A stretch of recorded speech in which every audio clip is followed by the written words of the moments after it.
से आपका एक नए शॉर्ट्स वीडियो पे स्वागत है। और आज की शॉर्ट्स वीडियो में आपको बताने वाला हूँ जो एप्लीकेशन जिससे एडिट कर सकते हैं हम अपना यूट्यूब वीडियो।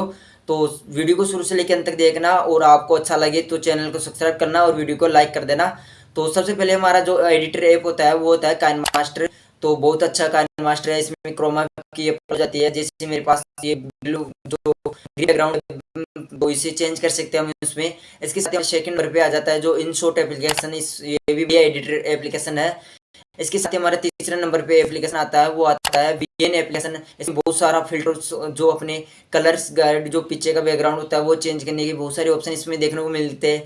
इसके साथ ही हमारा जो अगला एप्लीकेशन है वो होने वाला है वीटा एप्लीकेशन। ये भी बहुत अच्छा खासा एप्लीकेशन है जिससे हम यूट्यूब वीडियोस या रील्स एडिट कर सकते हैं। इसके साथ ही पाँचवें नंबर पे अपना जो वीडियो होता है, जैसे कि हम रील्स या और बहुत सारी प्रोफेशनल वीडियो एडिटिंग करते हैं तो कैपकट से कर सकते हैं। तो इन 4-5 ऐपों से आप वीडियो एडिट कर सकते हो।